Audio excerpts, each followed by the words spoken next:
Chapter 9. The experience is in the player's mind. We have already discussed that ultimately, experiences are what a game designer creates. These experiences can only happen in one place, the human brain. Entertaining the human brain is hard because it is so complex. It is the most complex object in the known universe. Even worse, most of its workings are hidden from us. Until you got to this sentence, were you at all conscious of the position of your body, the rate of your breathing, or how your eyes were moving across the page? Do you even know how your eyes move across the page? Do they move smoothly and linearly, or do they take little hops?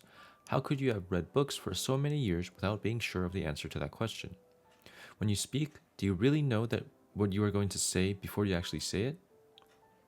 Incredibly, when you drive a car, somehow you observe the curvature of the roadway and translate that into rotational angle by which you move the steering wheel. Who does that calculation? Can you even remember paying attention to the curvature of the roadway? And how does it just happen? How does it happen that just because this sentence contains the words, imagine eating a hamburger with pickles, that your mouth is watering right now? Consider this pattern. Somehow, you know what comes next. How did you reach that conclusion? Was it through a process of deductive logic, or did you just see the answer? If you just saw it, what did you see? And who drew the picture that you saw? Here's one more. Try this experiment. Find a friend and ask them to do these three things. Say the word boast 5 times. Boast, boast, boast, boast, boast. Spell the word boast out loud. B-O-A-S-T. Answer this question. What do you put in a toaster? Your friend will likely give the answer toast. Generally, toast is what you take out of a toaster, not what you put in. If you omit the first 2 steps, most people will give a more correct answer, like bread. Priming the brain's networks with boast is enough to make the word toast seem like a better candidate than the correct answer, bread. We normally think of answering a question like, what do you put in a toaster, as a very conscious event, but the truth is that the subconscious exerts terrific control over almost everything we say and do.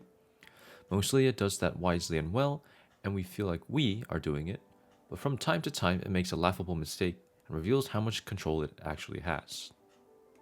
The majority of what is going on in our brains is hidden from the conscious mind. Psychologists are gradually making progress toward understanding these subconscious processes, but generally we are in the dark as to how they really work. The workings of our mind are mostly outside our understanding, and mostly outside of our control. But the mind is the place that game experience has been, so we must do what we can to get a working knowledge of what seems to be going on in there. In Chapter 6, we talked about using the power of creative subconscious to be a better designer. Now we must consider the interaction of the conscious and subconscious in the mind of the player. Everything that is known about the human mind would fill many encyclopedias. We will contain our examination of the mind to some of the key factors that relate to game design. There are 4 principal mental abilities that make gameplay possible. These are modeling, focus, imagination, and empathy. We will consider each in turn and then examine the secret priorities of every player's subconscious mind. Modeling. Reality is amazingly complex. The only way our minds are able to get by it at all is by simplifying reality so that we can make some sense of it. Correspondingly, our minds do not deal with reality itself, but instead with models of reality.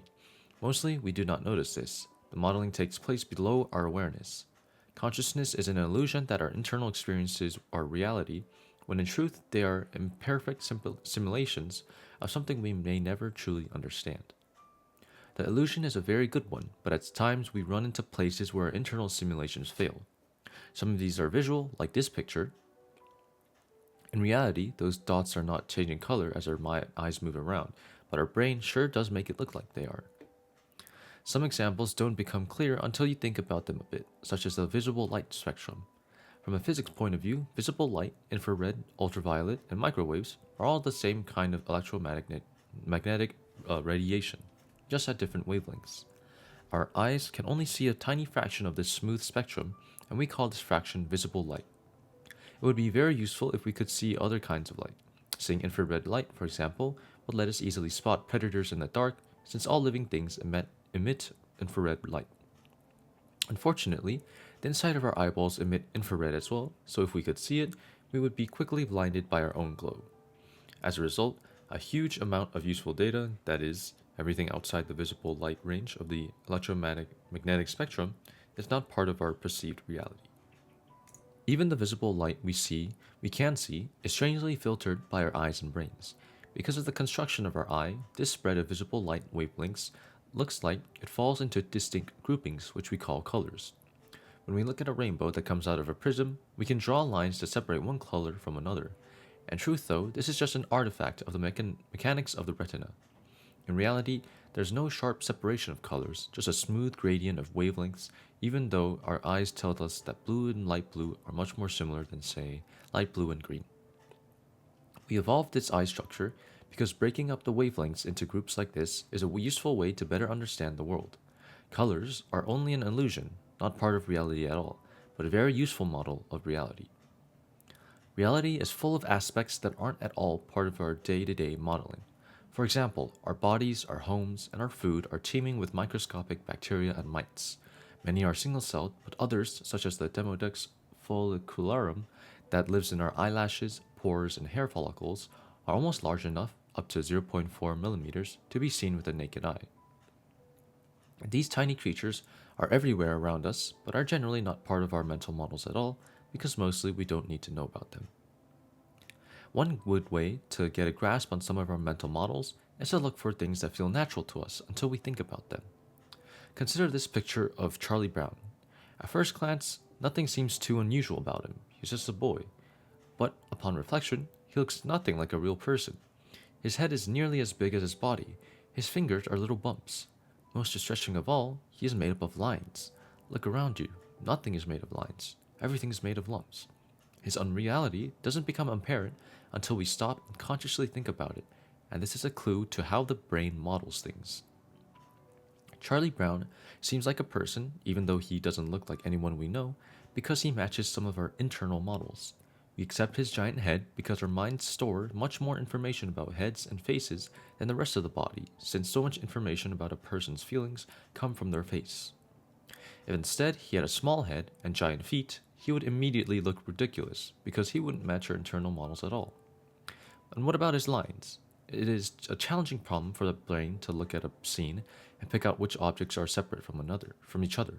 When it does, below our conscious level, our internal visual processing system draws lines around each separate object. Our conscious mind never sees these lines, but it does get a feeling about which things in a scene are separate objects. When we are presented with a picture already drawn with lines, it has been pre-digested in a sense, matching our internal modeling mechanisms perfectly and saving them a lot of work. This is part of why people find cartoons and comics so soothing to look at. Our brain needs to do less work to understand them. Stage magicians amaze us by taking advantage of our mental models and then breaking them. In our mind, our models are reality, so we feel like we are seeing someone do the impossible. The audible gasp that comes from an audience at the culmination of a magic trick is the sound of their mental models being torn asunder. It is only through our faith that it must be a trick that we are able to reason that magicians don't have supernatural powers. Our brains do a tremendous amount of work to boil down the complexity of reality into simpler mental models that can be easily stored, considered, and manipulated. And this is not just the case for visual objects, it is also the case for human relationships, risk and reward evaluation, and decision making. Our minds look at a complex situation and try to boil it down to a simple set of rules and relationships that we can manipulate internally. As game designers, we care a lot about these mental models because games, with their simple rules, are like Charlie Brown. They are pre-digested models that we can easily absorb and manipulate. This is why they are relaxing to play. They are less work for our brain than the real world because so much of the complexity has been stripped away. Abstract strategy games like tic-tac-toe and backgammon are almost completely bare models. Other games, like computer-based RPGs, take a simple model and coat it with some sugary aesthetics so that the very act of working to digest the model is pleasurable. This is so different from the real world, where you have to work so hard to figure out what the rules of the game even are, and then work even harder to achieve them, never sure if you are doing the right thing. And this is why games can sometimes be great practice for the real world. It is why they still teach chess at West Point. Games give us practice digesting and experimenting with simpler models, so we can work our way up to the ones as complex as the real world and be competent in dealing with them when we are ready. The important thing to understand is that everything we experience and think about is a model, not reality. Reality is beyond our understanding and comprehension. All we can understand is our little model of reality. Sometimes this model breaks and we have to fix it. The reality we experience is just an illusion, but this illusion is the only reality we will ever know. As a designer, if you can understand and control how that illusion is formed in your player's mind, you will create experiences that feel as real or more real than reality itself. Focus. One crucial technique our brains use to make sense of the world is the ability to focus its attention selectively, ignoring some things and devoting more mental power to others. The brain's ability to do this can be startling. One example is the cocktail party effect, which is our remarkable ability to pay attention to a single conversation when a room full of people are all talking at once. Even though the sound waves from many conversations are hitting our ears simultaneously, we somehow have the ability to tune in one and tune out the others. To study this, psychologists have performed what are sometimes called dichotic ear studies. In these experiments, subjects wear headphones that deliver different audio experiences to each ear. For example, a voice in a subject's left ear might be reading Shakespeare, and the voice in our subject's right ear might be reading a stream of numbers. Provided the voices are not too similar, subjects who are asked to focus on one of these voices and repeat back what they are hearing as they hear it are generally able to do so. Afterwards, when asked questions about what the other voice was saying, subjects generally have no idea. Their brains only focused on selected information and tuned out the rest. What we focus on at any given moment is determined through a blend of our unconscious desires and our conscious will. When we create games, our goal is to create an experience interesting enough that it holds the player's focus as long and as intensely as possible. When something captures our complete attention and imagination for a long period, we enter an interesting mental state. The rest of the world seems to fall away, and we have no intrusive thoughts. All we are thinking about is what we are doing, and we completely lose track of time. This state of sustained focus, pleasure, and enjoyment is referred to as flow, and has been the subject of extensive study by psychologist Mihaly Csikszentmihalyi, and many others. Flow is sometimes defined as a feeling of complete and energized focus in an activity, with a high level of enjoyment and fulfillment. It pays for game designers to make a careful study of flow, because this is exactly the feeling we want the players of our games to enjoy. Some of the key components necessary to create an activity that puts a player into flow are clear goals. When our goals are clear, we are able to more easily stay focused on our task. When goals are unclear, we are not into our task, for we aren't at all certain whether our current actions are useful. No distractions. Distractions steal focus from our task. No focus, no flow. Direct feedback. If every time we take an action, we have to wait before we know what effect the action caused, we will quickly become distracted and lose focus on our task. When feedback is immediate, we can easily stay focused. Continuously challenging. Human beings love a challenge, but it must be a challenge we think we can achieve. If we start to think we can't achieve it, we feel frustrated, and our minds start seeking an activity more likely to be rewarding. On the other hand, if the challenge is too easy, we feel bored, and again, our minds are seeking more rewarding activities. Flow activities must manage to stay in the narrow margin of challenge that lies between boredom and frustration, for both of these unpleasant extremes cause our mind to change its focus to a new activity. Csikszentmihalyi calls this margin the flow channel. He gives an example of the flow channel using, not surprisingly, a game. Let us assume that the figure below represents a specific activity, for example, the game of tennis. The two theoretically most important dimensions of the experience, challenges and skills, are represented on the two axes of the diagram. The letter A represents Alex, a boy who is learning to play tennis. The diagram shows Alex at 4 different points in time.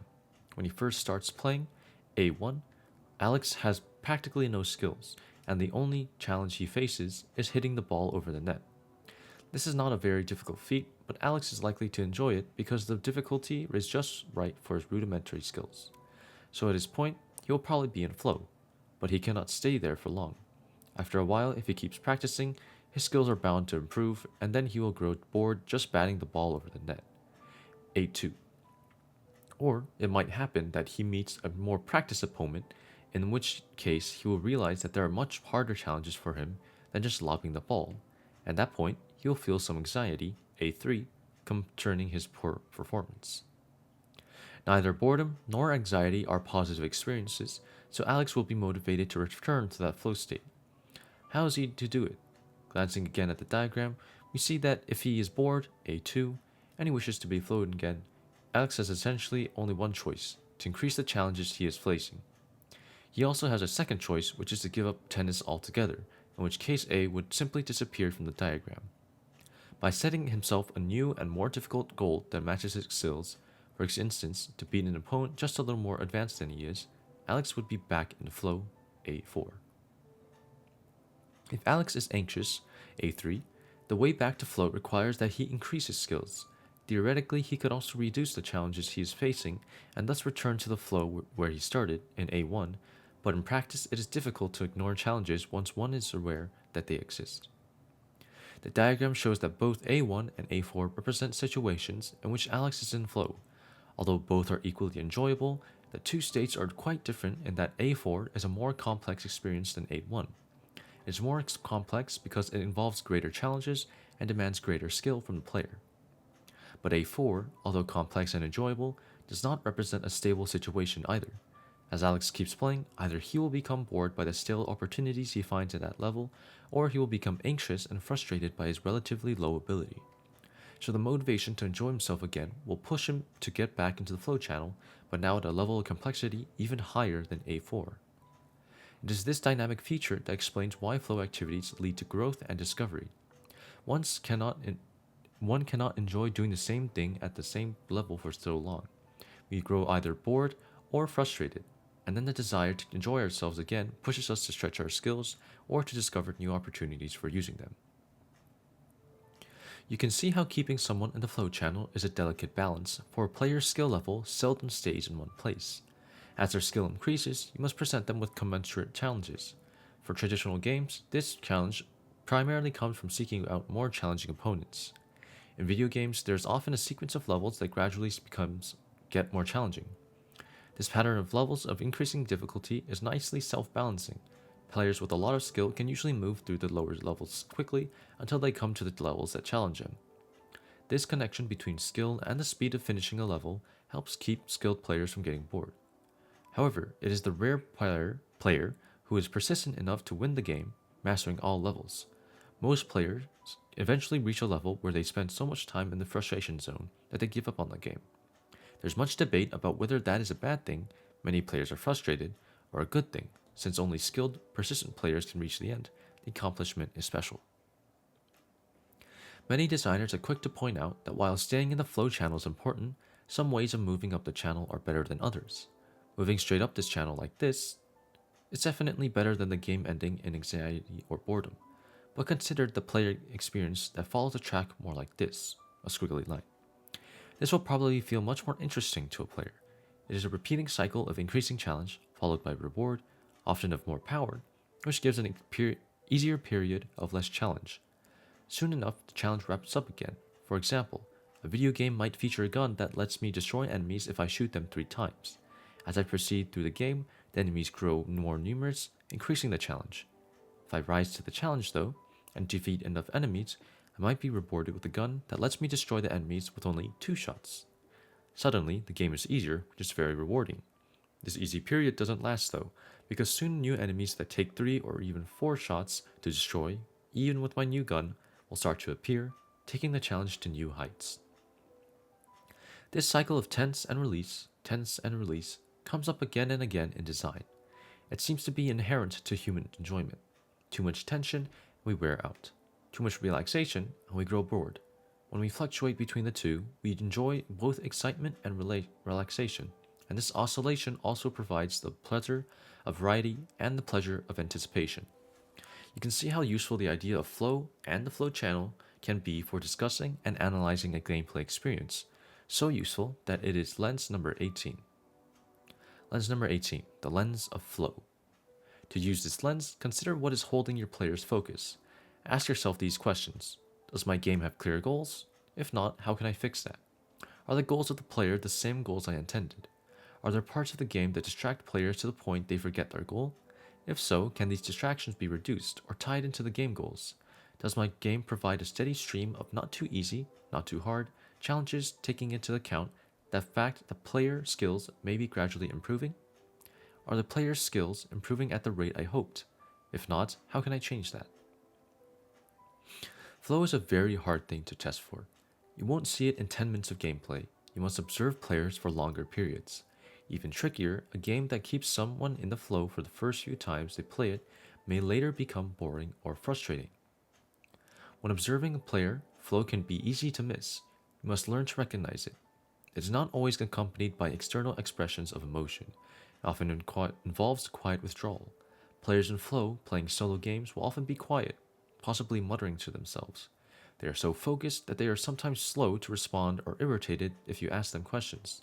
Players in flow during multiplayer games will sometimes communicate with one another enthusiastically, constantly focused on the game. Once you notice a player going into the flow during your game, you need to watch them closely. They won't stay there forever. You must watch for that crucial moment, the event that moves them out of the flow channel, so you can figure out how to make sure that event doesn't happen in your next prototype of the game. One final note, don't forget to turn the lens of flow on yourself. You will surely find that times of flow are when you get the most done as a designer. Make sure to organize your design time so you can get to that special state of mind as frequently as possible. Empathy. As human beings, we have an amazing ability to project ourselves into the place of others. When we do this, we think the other person's thoughts and feel their feelings to the best of our ability. It is one of the hallmarks of our ability to understand one another that we can do this, and it is an integral part of gameplay. There's an interesting theater exercise where a group of actors is divided into two groups.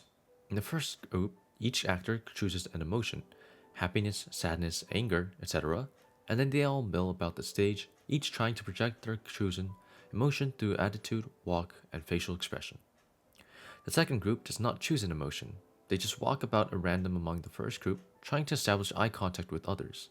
The first time they try this, the actors in the second group discover themselves doing something shocking. Whenever they make eye contact with someone projecting an emotion, they take on the emotion themselves and make the corresponding facial expression without consciously willing to do so. This is how strong our power of empathy can be. Without even trying, we become other people. When we see someone who's happy, we can feel their joy as if it is our own. When we see someone who's sad, we can feel their pain. Entertainers use our power of empathy to make us feel we are part of the story world they are creating. Amazingly, our empathy can be cast from one person to another in the blink of an eye. We can even empathize with animals. Have you noticed that dogs have much richer facial expressions than other animals? They express emotion with their eyes and eyebrows much like we do. Wolves don't necessarily have the range of facial expression of domesticated dogs. Dogs appear to have evolved this ability as a survival skill. Dogs that could make the right faces could capture our empathy, and we suddenly feeling their feelings became more likely to take care of them. Of course, the brain does all this using mental models. In truth, we are empathizing not with real people or animals, but with our mental models of them, which means we are easily tricked. We can feel emotion when there's none. A photo, a drawing, or a video game character can just as easily capture our empathy. Cinematographers understand this, and they feeling our empathy all over the place, from one character to another, thus manipulating our feelings and emotions. Next time you watch television, pay attention, moment to moment, about where your empathy is going and why it is going there. As game designers, we will make use of empathy in the same ways that novelists, graphic artists, and filmmakers do, but we also have our own set of new empathic interactions. Games are about problem solving, and empathic projection is a useful method of problem solving. If I can imagine myself in the place of another, I can make better decisions about what the person can do to solve a particular problem. Also, in games, you don't just project your feelings into a character, you project your entire decision making capacity into that character and can become them in a way that isn't possible in non interactive media. We will discuss the implications of this in detail in Chapter 18. Imagination. Imagination puts the player into the game by putting the game into the player. You might think, when I talk about the power of the player's imagination, that I might mean their creative imagination and the power to make up dreamlike fantasy worlds. But I am talking about something much more mundane.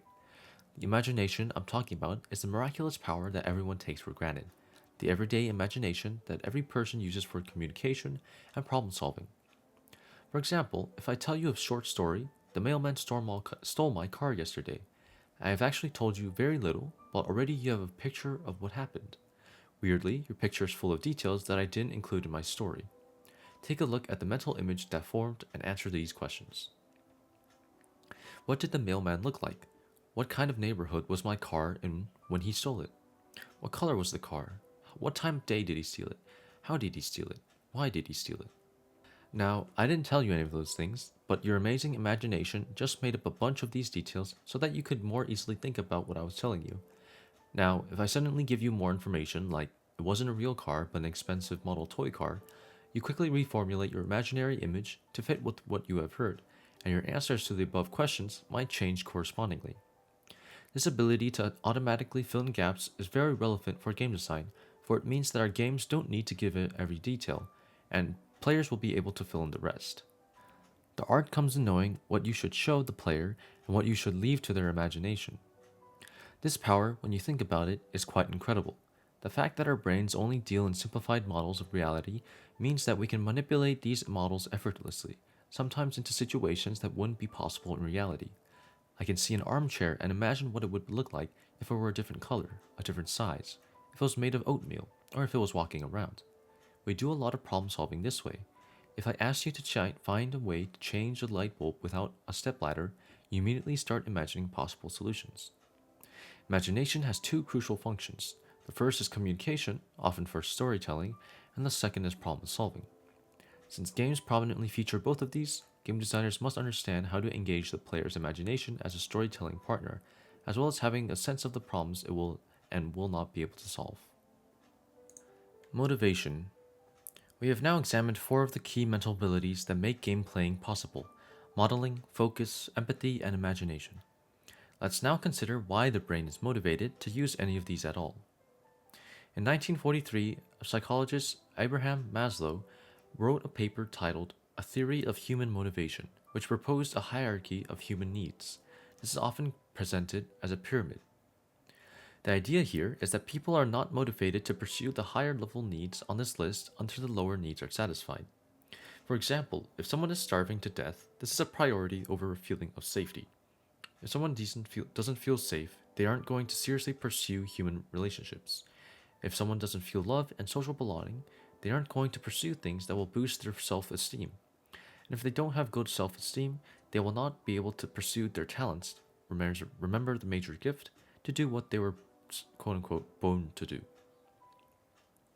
If you think hard, you can come up with some possible exceptions to this model, but overall it works well enough to be a very useful tool for discussing players' motivations in games. It is interesting to think about different game activities and whether they fall on this and where they fall on this hierarchy. Many game activities are about achievement and mastery, which places them at level 4, self-esteem, but some are lower. Looking at the hierarchy, the reasons for the appeal and staying power of multiplayer games suddenly becomes clear. They fulfill more basic needs than single-player gameplay, so it shouldn't be surprising that many players will feel more motivated to do them. Can you think of gameplay activities that go even farther down on the hierarchy, to the second or first levels? How about activities on the fifth level? Any game that connects you with other people lets you feel a sense of accomplishment and lets you build and create things that let you express yourself, fulfills needs on the third, fourth, and fifth levels. Viewed from this perspective, the popularity and staying power of games with both online communities and content creation tools makes a lot of sense. It is also interesting to consider how the different levels can feed into one another. This needs-based perspective on game design is lens number 19. Lens number 19, the lens of needs. To use this lens, stop thinking about your game and start thinking about what basic human needs it fulfills. Ask yourself these questions. On which levels of Maslow's hierarchy is my game operating? How can I make my game fulfill more basic needs than it already is? On the levels my game is currently operating, how can it fulfill those needs even better? It sounds strange to talk about a game fulfilling basic human needs, but everything that people do is an attempt to fulfill those needs in some way. And keep in mind, some games fulfill needs better than others. Your game can't just promise the need, it must deliver fulfillment of the need. If a player imagines that you're playing your game is going to make them feel better about themselves or get to know their friends better, and your game doesn't deliver on those needs, your player will move on to a game that does. Judgment. The fourth level of Maslow's hierarchy, self esteem, is the one most intimately connected to games. But why? One deep need common to everyone is the need to be judged. This might sound wrong. Don't people hate being judged? They don't. They only hate being judged unfairly. We have a deep inner need to know how we are stacking up, and when we aren't happy with how we are judged, we work hard until we are judged favorably. The fact that games are excellent systems for objective judgment is one of their most appealing qualities. Lens number 20, the lens of judgment. To decide if your game is good to judge of the players, ask yourself these questions. What does your game judge about the players? How does it communicate its judgment? Do players feel the judgment is fair? Do they care about the judgment? Does the judgment make them want to improve? The human mind is truly the most fascinating, amazing, complex thing that we know. We may never unravel all of its mysteries. The more we know about it, the better a chance we'll have of creating a great experience in it, for it is the site where all our game experiences take place. And never forget, you are equipped with one yourself. You can use your own powers of modeling, focus, empathy, and imagination to get to know these powers are being used in the mind of your player. In this way, self-listening can be the key to listening to your audience.